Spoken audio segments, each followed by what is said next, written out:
Bab 3, Spekulan dan Pelacur.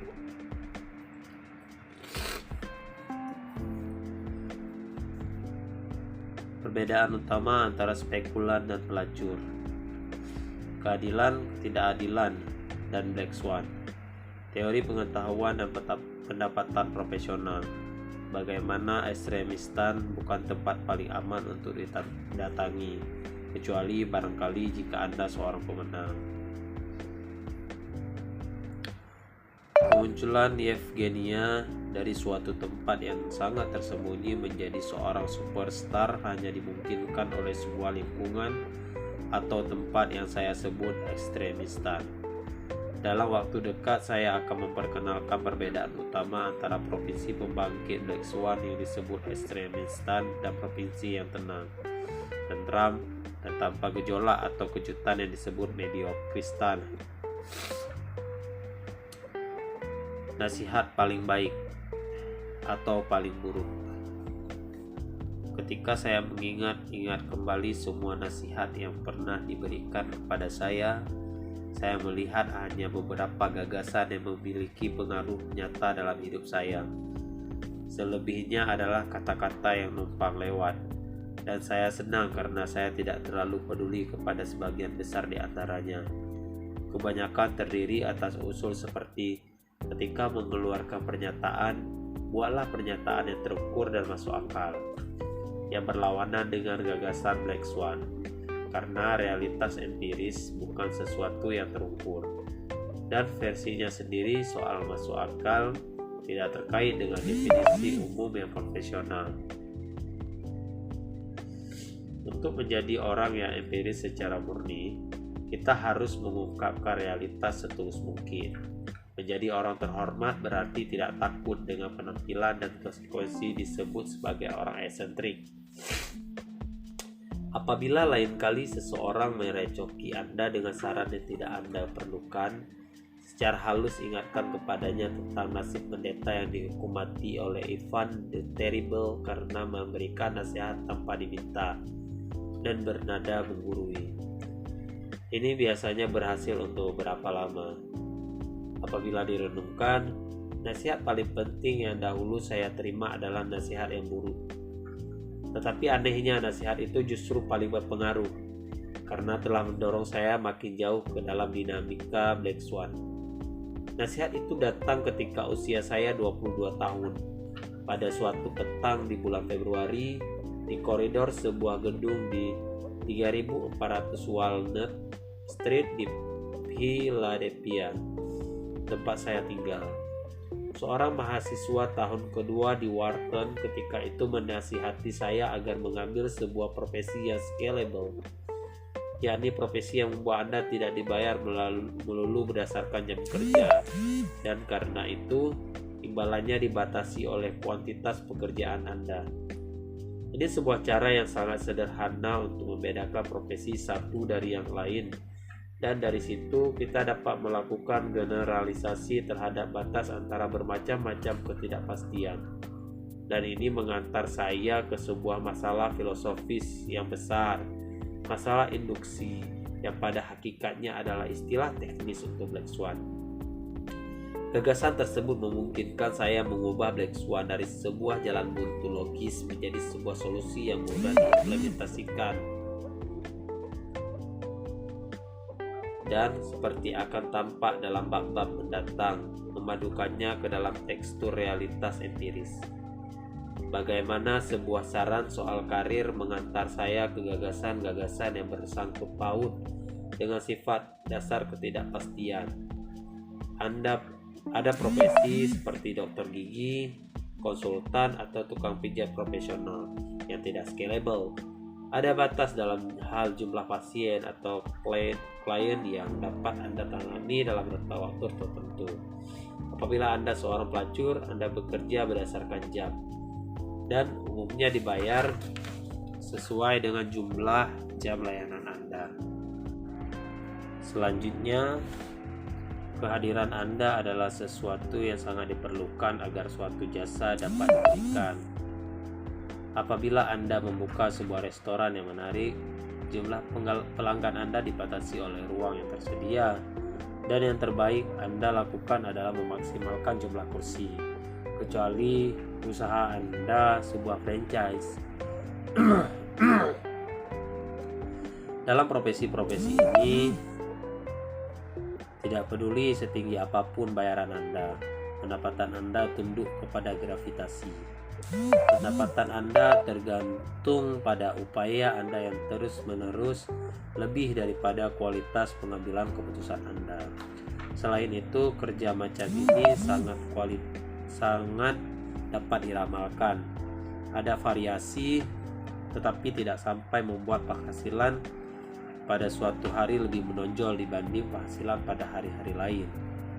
Dengan kata lain, profesi tersebut tidak akan digerakkan oleh Black Swan. Yevgenia Nikolaevna tidak akan mampu menyeberangi jurang dalam antara underdog dan supreme hero dalam semalam andai ia seorang akuntan pajak atau seorang spesialis hernia. Tetapi ia pun tidak akan menjadi seorang underdog. Profesi-profesi lain memungkinkan Anda menambahkan nol pada keluaran dan pendapatan Anda. Apabila Anda berprestasi dengan upaya tambahan hanya sedikit atau tidak sama sekali.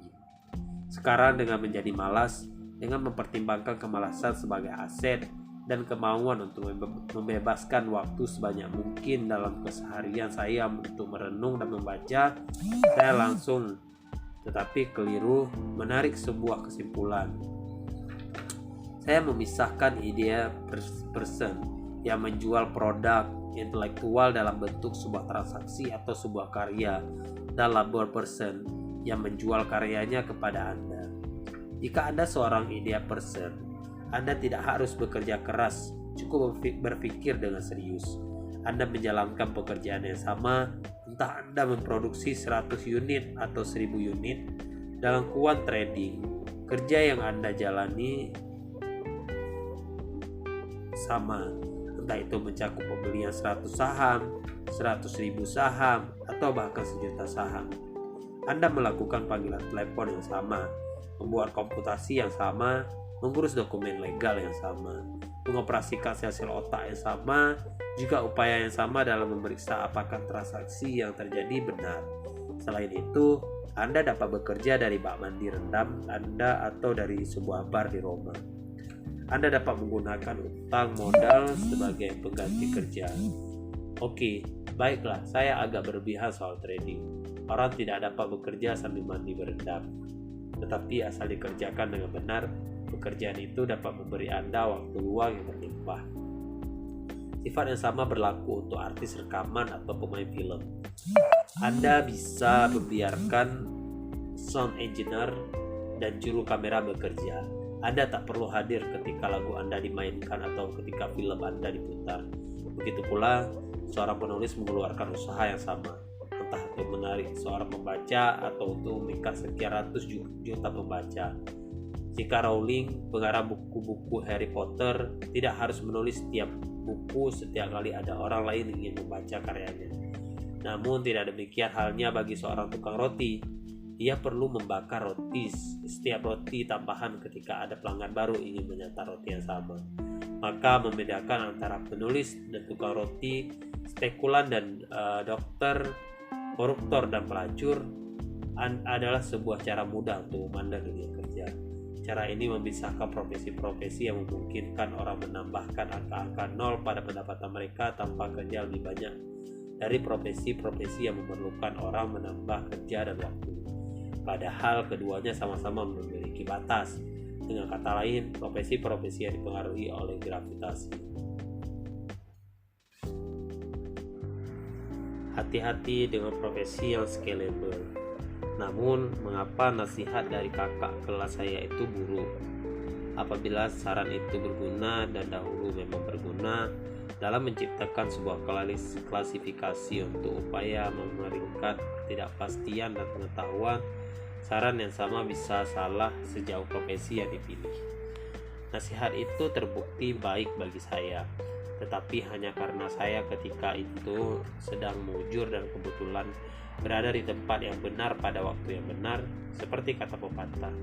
Kalau berada di tempat yang benar ada waktu yang benar, seperti kata pepatah. Kalau saya sendiri harus memberikan nasihat, saya akan menganjurkan seseorang memilih profesi yang tidak scalable. Profesi yang scalable baik hanya jika Anda sukses, situasinya lebih kompetitif, menghasilkan ketidaksamaan yang luar biasa, dan jauh lebih acak dengan disparatis yang besar antara usaha dan imbalan.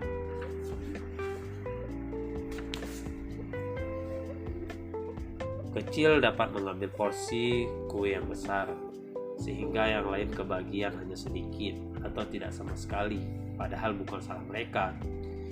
Satu kategori profesi digerakkan oleh orang-orang berkualitas sedang dan pas-pasan. Di situ orang-orang itu secara kolektif bisa berpengaruh. Yang lain entah raksasa atau kerdil, lebih tepatnya terdiri atas 2 atau 3 raksasa dan banyak sekali makhluk kerdil. Mari kita lihat ada apa di balik formasi raksasa yang tidak diharapkan, formasi Black Swan.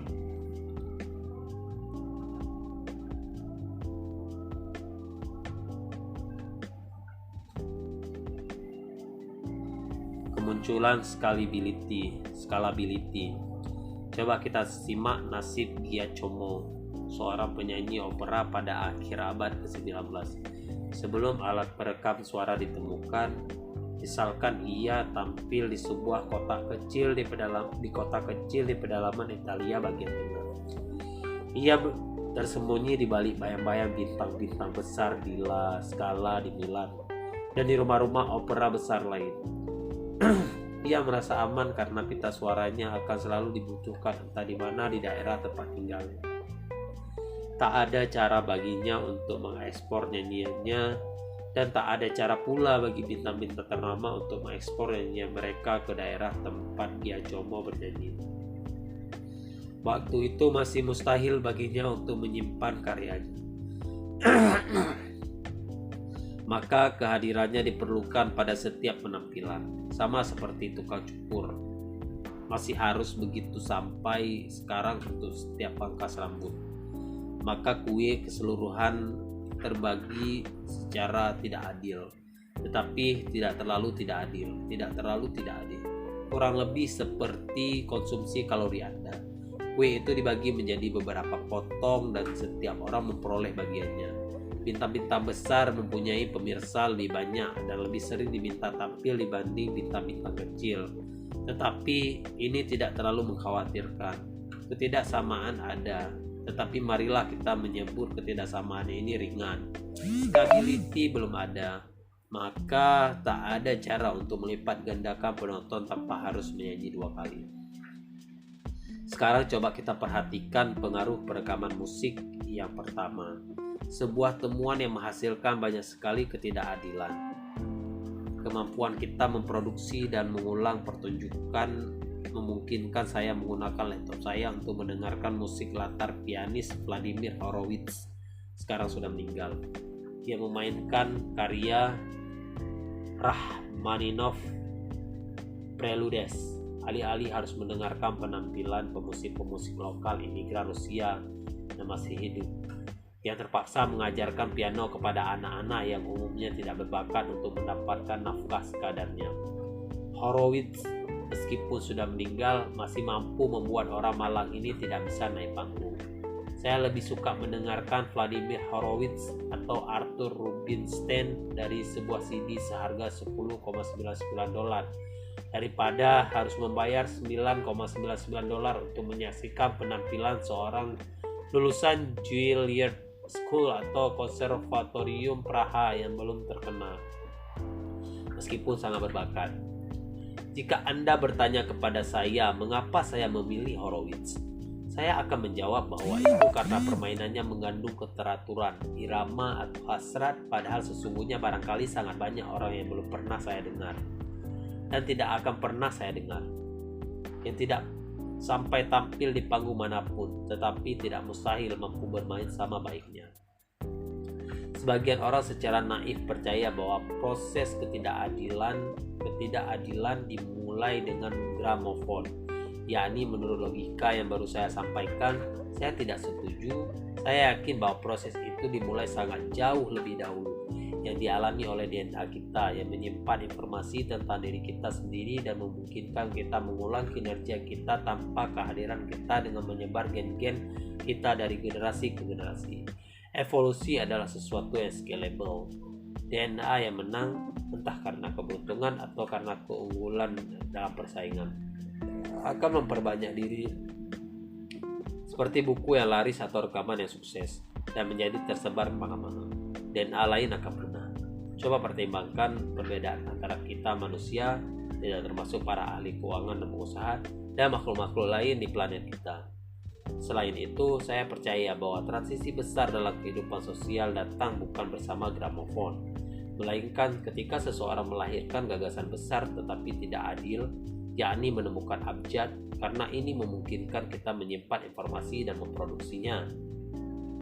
Proses makin cepat ketika seorang penemu lain menemukan gagasan yang bahkan lebih berbahaya dan tidak adil dengan memulai media cetak yang memungkinkan tulisan menyebar ke luar perbatasan dan memicu tumbuhnya sebuah ekologi winner take all.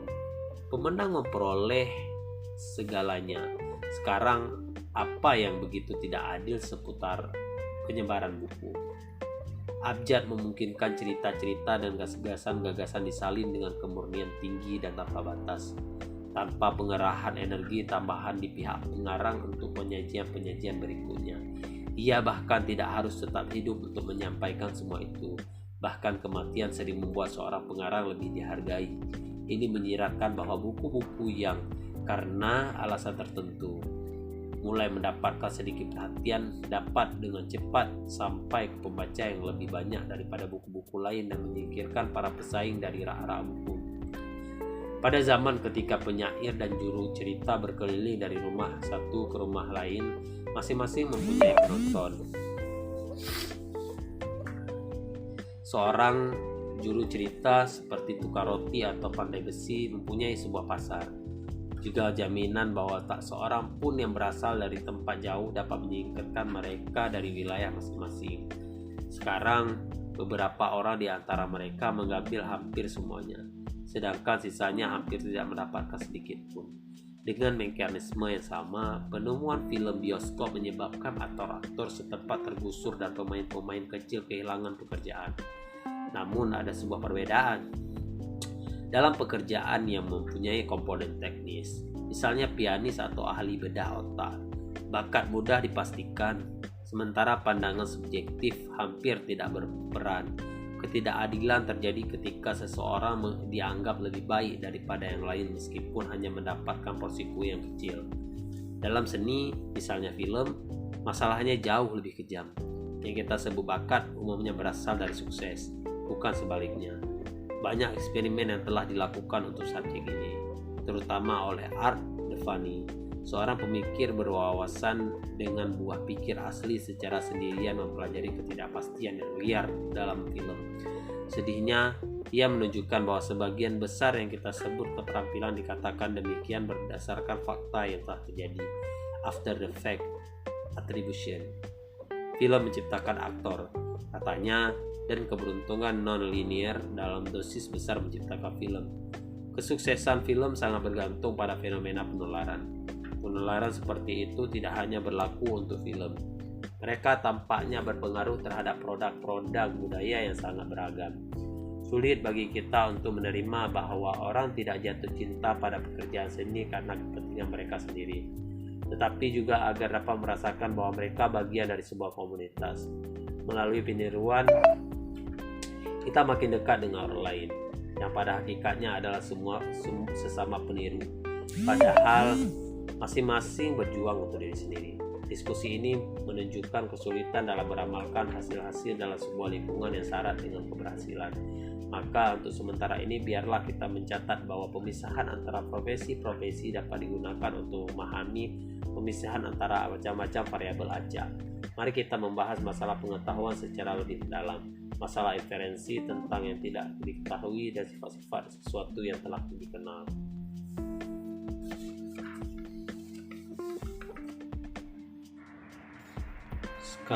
Scalability dan globalisasi. Setiap kali Anda mendengar seseorang Eropa bangsawan yang ketus dan frustasi mengemukakan pendapat stereotipnya tentang orang Amerika pada umumnya. Gambaran yang sering mereka ungkapkan adalah orang Amerika tidak berbudaya, tidak cerdas, dan tidak menguasai matematika. Karena tidak seperti orang Eropa, orang Amerika tidak dipacu untuk menguasai persamaan-persamaan dan bangun-bangun yang oleh orang-orang sok bangsawan ini disebut high culture. Seperti pengetahuan tentang perjalanan inspiratif dan sentral Goethe ke Italia, atau keakraban dengan sekolah melukis Delft. Namun orang yang membuat pernyataan ini tampaknya adalah orang yang ketagihan dengan iPod-nya, menggunakan blue jeans dan menggunakan Microsoft Word untuk menuliskan pernyataan tentang budayanya pada PC, dengan sesekali melakukan pencarian Google untuk menyelingi karangannya. Kebetulan saja Amerika sekarang sangat jauh lebih kreatif dibanding bangsa-bangsa yang rajin mengunjungi museum dan gemar memecahkan soal matematika. Amerika juga jauh lebih toleran terhadap upaya mengotak-atik dengan prakarsa dari bawah dan upaya coba-coba yang tidak diarahkan. Dan globalisasi telah memungkinkan Amerika Serikat mengkhususkan diri dalam aspek kreatif untuk segala sesuatu. Pembuatan konsep dan gagasan, yakni bagian produk yang scalable, dan dengan mengekspor pekerjaan, ia semakin memisahkan komponen yang kurang scalable dan menyemerahkannya kepada orang-orang yang senang dibayar berdasarkan jam kerja. Lebih banyak uang yang dikeluarkan untuk merancang sebuah sepatu daripada untuk membuatnya. Nick, Dell, dan Boeing bisa mendapatkan bayaran hanya untuk berpikir, menguasai, dan meningkatkan know-how serta gagasan mereka. Sementara pabrik-pabrik yang menjadi subkontraktor di negara-negara berkembang melaksanakan pekerjaan yang kasar, dan para insinyur di negara-negara yang mengaku berbudaya dan menguasai matematika mengerjakan bagian-bagian teknis yang kreatif. Ekonomi Amerika telah menempatkan diri dengan mantap pada pembangkitan gagasan yang menerangkan mengapa kehilangan pekerjaan manufaktur dapat dibarengi dengan standar hidup yang meningkat. Jelas kekurangan ekonomi dunia dengan imbalan terbesar diterima oleh Eddie Pearson adalah ketidakadilan yang makin tinggi di antara para pencetus gagasan dengan peran lebih besar, baik untuk kesempatan maupun keberuntungan. Tetapi saya akan menyisakan pembahasan tentang sosial ekonomi untuk bagian 3. Sedangkan di sini kita akan berfokus pada pengetahuan. Perjalanan ke pedalaman mediokristan. Pemisahan antara scalable dan non-scalable ini memungkinkan kita membuat pembedaan yang tegas di antara dua macam ketidakpastian, dua macam keacakan. Coba praktikkan eksperimen mental berikut ini. Andaikan Anda mengumpulkan 1.000 orang dipilih secara acak dari populasi umum, lalu menyuruh mereka berdiri berjajar di sebuah stadion. Anda bahkan dapat menyertakan orang Perancis, tapi tolong jangan terlalu banyak demi kepentingan anggota lain dan kelompok, anggota mafia, anggota bukan mafia, dan vegetarian. Bayangkan orang yang paling berat yang dapat Anda ingat, kemudian tambahkan ke dalam sampel itu. Andaikan beratnya 3 kali rata-rata orang lain, antara 200 dan 250 kg, kecil sekali kemungkinannya mewakili lebih dari sepersekian persen dari berat seluruh populasi. Dalam hal ini sekitar 0,5%. Anda bahkan bisa lebih agresif jika Anda memilih orang yang secara biologis lebih paling besar di planet ini, yang masih bisa disebut manusia. Ia tidak akan mewakili lebih dari, katakanlah, 0,6% dari keseluruhan.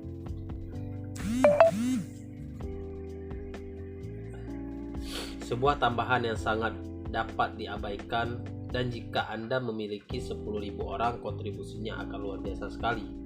Di provinsi mediokristan yang serba ideal, peristiwa tertentu secara sendiri-sendiri tidak berperan banyak. Tetapi tidak demikian secara kolektif. Saya dapat mengatakan bahwa hukum tertinggi yang berlaku di Mediokristan adalah sebagai berikut. Ketika sampel Anda besar, tak ada satu kejadian pun akan secara signifikan mengubah agregat dan keseluruhan. Pengamatan yang paling besar akan tetap mengesankan, tetapi pada akhirnya tidak signifikan terhadap keseluruhan. Saya akan meminjam sebuah contoh lain dari sahabat saya, Bruce Goebel. Konsumsi kalori Anda. Perhatikan berapa banyak yang Anda konsumsi setiap tahun. Apabila Anda tergolong manusia, harga itu mendekati 800.000 kalori. Tidak satu hari pun, bahkan ketika Anda hadir dalam perjamuan di rumah nenek Anda, akan berperan besar dalam menentukan angka itu. Bahkan andai Anda mencoba bunuh diri dengan memakan sebanyak-banyaknya, tambahan kalori Anda pada hari itu tidak akan secara serius mempengaruhi konsumsi tahunan Anda. Apabila saya memberitahu Anda bahwa Anda berpeluang bertemu dengan seseorang yang mempunyai bobot beberapa ribu ton atau mempunyai tinggi beberapa ratus kilometer, Anda hampir pasti akan meminta seseorang memeriksa lobus frontalis saya, atau bahkan menyuruh saya pindah ke penulisan fiksi ilmiah. Namun Anda tidak dapat dengan terlalu mudah mengabaikan variasi-variasi ekstrim terhadap sebuah besaran yang berbeda-beda pula, yang akan kita bahas selanjutnya. Negara ekstremistan yang aneh. Coba kita bandingkan kekayaan bersih 1.000 orang yang Anda bariskan di sebuah stadion. Tambahkan kepada mereka orang paling kaya yang dapat ditemukan di planet ini. Misalnya Bill Gates, pendiri Microsoft. Andaikan kekayaan bersihnya mendekati 80 miliar dolar, dengan kekayaan total orang lain berkisar berapa juta dolar. Berapa persentase kekayaan Bill Gates dari kekayaan keseluruhan? 99,9%. Sesungguhnya kekayaan semua orang lain akan mewakili tidak lebih dari kesalahan pembualatan terhadap kekayaan bersihnya. Variasi portofolio pribadi Bill Gates selama 1 detik terakhir. Agak berat badan seseorang berpengaruh terhadap keseluruhan seperti pengaruh kekayaan Bill Gates. Berat badannya harus mencapai 25 juta kilogram. Cobalah sekali lagi dengan katakanlah penjualan buku.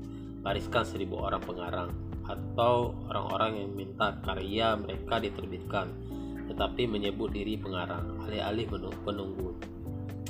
Kemudian periksa hasil penjualan buku mereka. Selanjutnya tambahkan penulis masih hidup yang saat ini memiliki pembaca paling banyak, J.K. Rowling, pengarang seri Harry Potter dengan penjualan beberapa ratus juta buku, akan membuat 1.000 pengarang yang lain seperti orang kerdil dengan penjualan buku secara kolektif paling banyak hanya beberapa ratus ribu eksemplar. Cobalah juga dengan kutipan akademik, penyebutan orang terpelajar yang satu oleh yang lain dalam sebuah publikasi resmi, referensi media, pendapatan, ukuran perusahaan, dan sebagainya. Mari kita sebut ini masalah sosial, karena mereka buatan manusia, berlawanan dengan masalah fisik, seperti ukuran lingkar pinggang. Di ekstremistan, ketidakteraturan atau inequality yang ada seperti itu, sehingga sebuah pengamatan tunggal dapat berpengaruh sebesar sekali terhadap agregat atau keseluruhan. Maka sementara berat, tinggi, dan konsumsi kalori berasal dari mediokristan, kekayaan tidak demikian. Hampir semua masalah sosial berasal dari ekstremistan. Sebuah cara lain untuk mengatakannya adalah bahwa besar-besaran sosial bersifat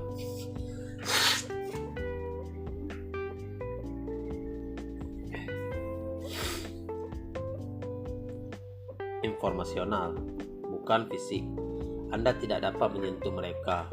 Uang di sebuah rekening bank adalah sesuatu yang penting, tetapi jelas bukan benda fisik. Selembar uang dapat diberi nilai berapapun tanpa harus peduli dengan ongkos pembuatannya. Ia hanya sebuah angka. Perhatikan bahwa sebelum kehadiran teknologi modern, perang biasa dihubungkan dengan mediokristan. Membunuh banyak orang adalah sesuatu yang sulit jika Anda harus membantai mereka satu demi satu. Kini dengan alat-alat untuk penghancuran massal, yang diperlukan hanyalah sebuah tombol.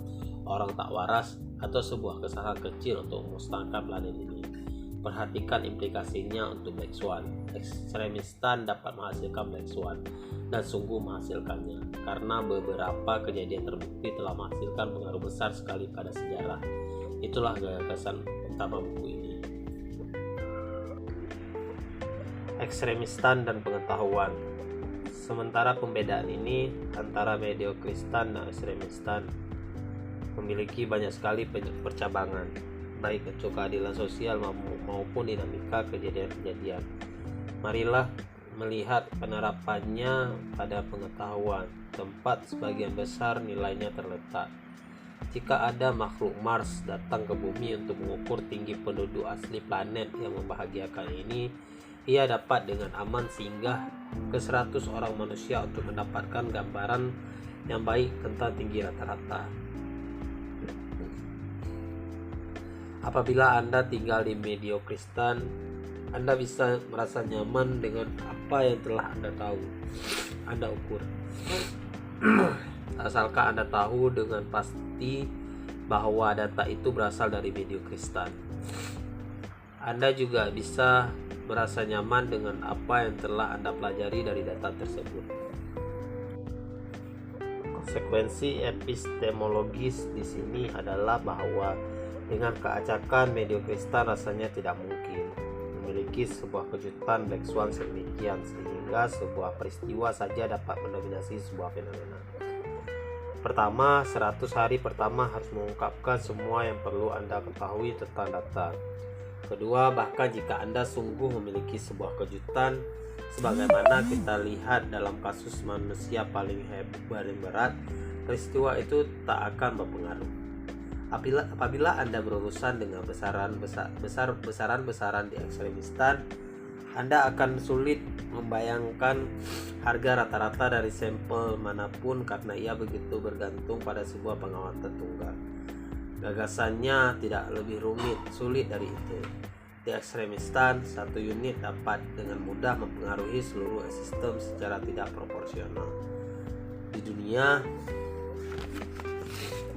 dunia ini, Anda harus selalu curiga terhadap pengetahuan yang Anda turunkan dari data. Ini sebuah uji yang sangat sederhana untuk ketidakpastian sehingga memungkinkan Anda membedakan antara kedua macam keacakan. Kepis yang dapat Anda ketahui dari data di mediokristan bertambah dengan cepat sekali ketika informasi terus dipasok ke dalamnya. Namun pengetahuan di ekstremistan tumbuh pelan-pelan dan tidak berkesesuaian dengan data yang ditambahkan. Sebagian di antaranya ekstrim, barangkali dengan laju yang tidak diketahui. Berat dan ringan. Apabila kita mengikuti pembedaan saya untuk scalable versus non-scalable, kita dapat melihat dengan jelas perbedaan yang terbentuk antara mediokristan dan ekstremistan. Berikut ini beberapa contoh.